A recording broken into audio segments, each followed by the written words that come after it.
मेरे बहनों का हार्दिक स्वागत और अभिनंदन। आज का हमारा वीडियो कक्षा अष्टमी के गणित विषय के प्रश्नावली 7.2 का है। पिछले वीडियो में हमने प्रश्नावली 7.1 का अध्ययन किया था, तो इस वीडियो में हम 7.2 के बारे में जो भी प्रश्न है उन प्रश्नों का हल करेंगे। तो प्रश्नावली 7.1 में आपने सीखा है कि घन क्या होता है, घनमूल क्या होता है। वापस बताता हूँ। घन का मतलब होता है किसी भी संख्या का अगर घन ज्ञात करेंगे तो उस संख्या को 3 घात लिखनी है। जैसे किसी भी संख्या का घन, किसी भी संख्या का अगर हमें घन ज्ञात करना है तो उस संख्या की घात 3 कर दो। घात 3 करने का मतलब ये हुआ, जैसे संख्या कोई सी भी संख्या की घात अगर 3 है तो उस संख्या को मैं 3 बार एक दूसरे से गुणा करवाएंगे। संख्या इंटू संख्या इंटू संख्या, जितनी घात होती है वो उतनी बार गुणन के रूप में आता है। जैसे मैंने लिख दिया 5 का घन ज्ञात करो, तो 5 की घात कितनी लगाओगे, 3 लगाओगे। 5 को 3 बार एक दूसरे से गुणा कराना है। 5 को 5 से कराया 25, 25 को 5 से कराया 125। तो ये हमें पता चल गया कि 5 का घन होता है वो 125 होता है। तो आपने इस प्रश्नावली में किसी भी संख्या का घन कैसे ज्ञात करते हैं वो सीखा था। अब देखो अभाज्य गुणनखंड विधि से किसी भी संख्या का घनमूल कैसे ज्ञात करते हैं वो सीखेंगे।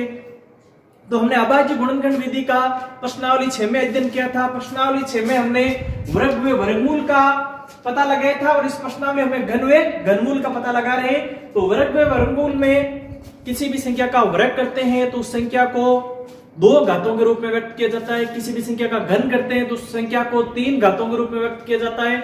और यहाँ पर आ रहा है घनमूल। तो देखिए अभाज्य गुणनखंड विधि की सहायता से हम किसी भी संख्या का घनमूल कैसे निकालते हैं। आपने ये देखा था, वर्गमूल निकालने के लिए समान संख्याओं के 2-2 के समूह बना रहे थे और घनमूल में 3-3 के समूह बनाने, बस इतना सा अंतर है। तो देखिए कैसे बनाते हैं। प्रश्न देखिए, अभाज्य गुणनखंड विधि द्वारा संख्याओं का घनमूल ज्ञात कीजिए। अभाज्य गुणनखंड विधि का मतलब हुआ कि ऐसा गुणनखंड जिसमें सिर्फ अभाज्य संख्याएं सम्मिलित हो वो अभाज्य गुणनखंड कहलाता है। तो देखो 64 का अभाज्य गुणनखंड निकालेंगे तो ये 64 सबसे छोटी अभाज्य संख्या 2। अब हम सब जानते हैं 64 में 2 का भाग जाता है, कितनी बार गया देखो 32 बार। वापस 2 का भाग देंगे 32 में 16 बार। वापस 2 का दिया 8 बार। वापस 2 का 4, ऐसा करके 2 का भाग देंगे तो 2 में 2 का 1। तो हम ऐसा लिख सकते हैं 64 इक्वल टू 2 इंटू 2 इंटू 2। देखो 2 कितनी बार आया हुआ है, 1 2 3 4 5 6 बार 2 आया हुआ है। तो मैंने लिख दिया 64 बराबर 2 into 2 into 2 into 2 into 2 into 2। अब देखो हमें घनमूल ज्ञात करना है। तो घनमूल में क्या करते हैं, 3-3 के समूह बनाते हैं। 3-3 के समूह, 3-3 का ग्रुप बनेंगे। तो यहां पर देखो एक ही समान संख्या होनी चाहिए। तो ये 2 का 3 का ग्रुप बन गया, ये 2 का 3 का ग्रुप बन गया। बाकी देखो फिर कोई संख्या बची का नहीं बची। तो यहां पर क्या लिखेंगे, 64 का घनमूल। तो 64 का घनमूल क्या हो गया, देखो जोड़े किस किस के बने, एक 2 के बने, दूसरे और 2 के बने। तो क्या लिख दूंगा 2 इंटू 2। तो 64 का घनमूल कितना आया, 2 को 2 से गुणा करें 4। तो 64 का घनमूल कितना प्राप्त हुआ, 4। इसी प्रकार हमें 512 का घनमूल ज्ञात करना है। तो 512 का यहाँ पर देखिए सर्वप्रथम अभाज्य गुणनखंड करते हैं। 512 में 2 का भाग देंगे, देखो 2 दूनी 4 बचा 1 और यहाँ से उतारा 1। 5 दूनी 10 बचा 1 और यहाँ पर 2 उतारा, तो 1 और 2 हो गए 12 और 12 में 2 का भाग 6 बार, क्या आया 256। अब 256 में वापस 2 का भाग देंगे। आपको अगर यहाँ से समझ में नहीं आता है तो आप रफ के पेज में ये भाग करके देख सकते हो। 256 में 2 का भाग देंगे तो देखो यहाँ पर 1 आएगा, यहाँ पर 2 आएगा, यहाँ पर 8 आएगा। वापस और 2 का देंगे तो यहाँ पर 6 4, वापस 2 का 3 2, वापस 2 का 16, वापस 2 का 8, वापस 2 का 4, वापस 2 का 2, वापस 2 का 1। 512 में 2 का भाग दिया 256 बार, 256 में 2 का भाग 128 बार, 128 में 2 का भाग 64 बार, 64 में 2 का भाग 32, 32 में 2 का 16, 16 में 2 का 8, 8 में 2 का 4, 4 में 2 का 2, 2 में 2 का 1। यहाँ पर 1 आ गया तो ये हमारा अभाज्य गुणनखंड पूरा हुआ। तो हम क्या लिख सकते हैं 512 इक्वल टू कितनी बार 2 आया देखो 1 2 3 4 5 6 7 8 9, तो 2 इंटू 2 ऐसे 9 बार 2 लिखना है गुणा के रूप में, गुणन के रूप में लिख दिया। अब इनको गुणा करवाते हैं तो वापस 512 मिलता। अब हमें घनमूल ज्ञात करना है तो समान संख्याओं के 3 के समूह बनाएंगे। तो देखो ये एक ग्रुप बन रहा है 3 का, ये भी एक 3 का ग्रुप बन गया, ये भी एक 3 का ग्रुप बन गया, पीछे कोई भी संख्या नहीं बचती है। तो हम ऐसा भी कह सकते हैं 512 एक पूर्ण घन संख्या है। पूर्ण घन का मतलब हुआ वह संख्या जिसका अभाज्य गुणनखंड करने पर समान संख्याओं के 3 के समूह बनते हैं और बाकी अन्य कोई बिना समूह के कोई भी अंक या संख्या नहीं रहती है, वो पूर्ण घन संख्या होती है। यहाँ पर देखो कोई भी पीछे नहीं बच रहा है तो हमने क्या लिख दिया नीचे देखो 512 का घनमूल। तो देखो किस किस के जोड़े बने 2 के जोड़े बने, 3 बार बने, 3 के जोड़े बने। देखो एक ये जोड़ा, एक ये जोड़ा, एक ये जोड़ा, तो यहां से 2 आएगा, यहां से भी 2 आएगा और यहां से भी 2 आएगा। 2 इंटू 2 इंटू 2, तो देखो 2 दूनी 4 और 4 दूनी 8।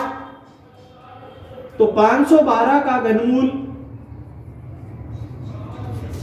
बराबर हो गया 8। तो आपको 7.2 के पहले प्रश्न में मैंने आपको पार्ट 1 एंड पार्ट 2 का सॉल्यूशन बताया है। पार्ट 1 में क्या था 64 था, आपने इसका अभाज्य गुणनखंड किया। अभाज्य गुणनखंड करने के दौरान आपने ये पता लगाया कि 3 के समूह जिनके बन रहे हैं वो घनमूल का रूप लेंगे। तो यहाँ पर देखो एक तो ये बन रहा है, एक ये बन रहा है, तो 2 इंटू क्या कर दिया 2 कर दिया, 2 को 2 से गुणा किया 4 मिला। तो हमारा आंसर क्या हो गया 64 का घनमूल 4 होता है। इसी प्रकार दूसरा आपको दिया हुआ 512, तो 512 में 2 का भाग दिया 256, 256 में 2 का, इसी प्रकार ये भाग देते गए। तो ये हमारा अभाज्य गुणनखंड का रूप आ गया। तो इन अभाज्य संख्याओं का गुणन किया, यहाँ पर देखो 2 इंटू 2 इंटू 2 इंटू 2 ये ऐसे करके 9 बार 2 लिखा, एक दूसरे से गुणा करवाया, तो 2 की घात भी 9 लिख सकते हैं इसमें। तो यहाँ पर देखो 512 का घनमूल। अब क्या करेंगे देखो 3 का जोड़ा बनता है, ये 3 का जोड़ा, ये 3 का जोड़ा, ये 3 का जोड़ा, तो यहाँ से भी 2 आएगा, यहाँ से भी 2 आएगा, यहाँ से भी 2 आएगा। इन एक दूसरे को मल्टीप्लाई करवाएंगे तो 2 को 2 से मल्टीप्लाई करवाया 4, 4 को 2 से करवाया 8। तो देखो 512 का हमारा जो घनमूल है वो कितना हो गया 8 हो गया।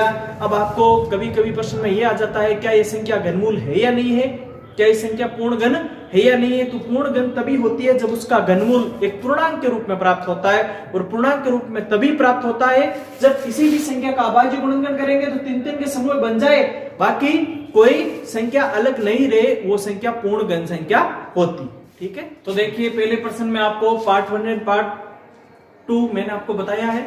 अब आपको 3rd, 4th and 5th part आपको खुद को करना है। तो कैसे करोगे देखो 10,648 दिए हुए, इसमें आपको क्या करना है अभाज्य गुणनखंड करना है।